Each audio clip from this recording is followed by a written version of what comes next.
Assalamu alaikum wa rahmatullahi wa barakatuhu. This is the Muslim exorcist here.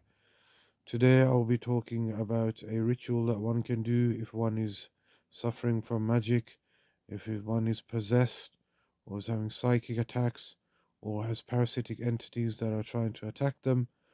Today I'll be giving a ritual a person can do, and this ritual involves Hizbul Bahr. Hizbul Bahr is a litany that was given to Imam Abu Hassan al-Shazli, rahmatullah alayhi. May God be pleased with him. He was a Sufi saint, the founder of the Sufi Shadili order. He's seen a vision, and in that vision, the Prophet ﷺ dictated him this prayer.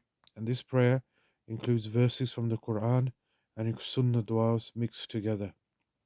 It is used as a form of, first it's used as a form of getting closer to God, because the verses and the Sunnah du'as in it point towards the Creator, the power of the Creator, asking the Creator for help, and it's also used in forms of ritual exorcism. If a person is possessed, if a person is suffering from magic, it is used as a hisar, as a protection. It has many, many uses, and we will go into it. In fact, it is so vast that if we were to break down the Hizbul Bahr and the various components, it can be used for various things. Today, I'm just going to give a general outline of how can you use the Hizbul Bahr for removing one's magic or one's jinns if one is possessed. But what can one do? So first of all, like I said with all my videos, innamal a'malu binniyat. What is your intention to recite this? You make the intention, oh Allah, oh God, I'm reciting this with the intention that any magic that's in my body, that's in my cells, in my blood, in my bones, in my five senses, is being removed, is being destroyed by the Hizbul, by the virtue of these verses and these prayers in the Hizbul Bahr. And also any jinns that are inside of me or that are attacking me are being destroyed with this Hizbul Bahr. And one simply recites, there are three methods of doing this. One is to recite Hizbul Bahr 7 times daily for 7 days. Blow on water, drink the water, and also blow on some incense sticks, and then burn the incense sticks and inhale the smell. Second is to recite it 11 times for 11 days. Same again, with the same intention, and blowing on water, drinking it, and also blowing on incense sticks and smelling the smell. And the third dose is reciting it 41 times for 41 days, with the intention, with obviously the intention that's been stated before, blowing on water, blowing on incense sticks and smelling them, and also blowing on your body by or rubbing it all over your body.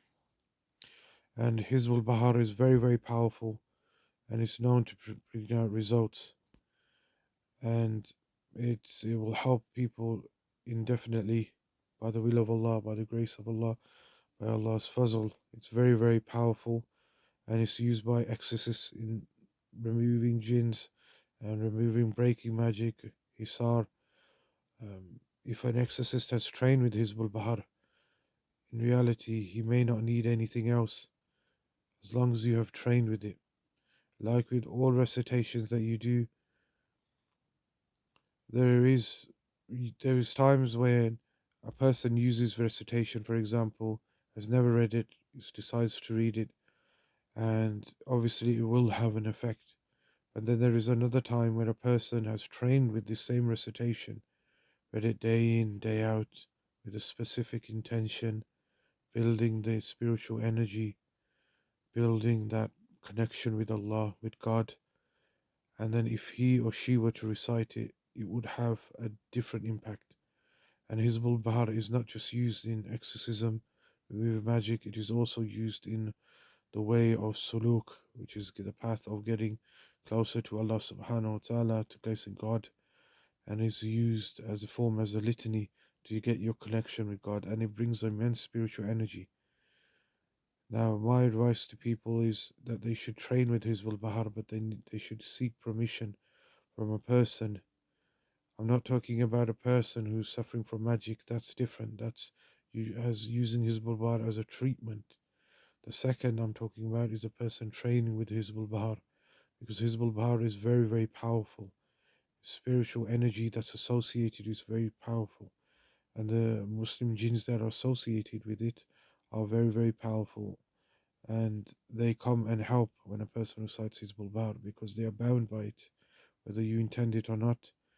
These are creation of Allah. They want to get closer to Allah by helping those who are suffering. So when you recite these verses or these sunnah du'as that are associated with Hizbul Bahar, they come and they help you. So my advice is to people is those who are suffering, try this 7 times for 7 days, 11 times for 11 days, 41 times for 41 days. But my intention, but I make this point that a person is going to do it for 41 times for 41 days is to gain permission, because the energy from this will be immense, and many people may not be able to handle this. I thought I'd include it because it is a form of ritual that you can do to remove magic from you and remove demonic possession and also parasitic entities. I hope this helped. And please like and subscribe. If you have any questions, if you would like any of the further videos, please put it in the comments. And until then, ma salama.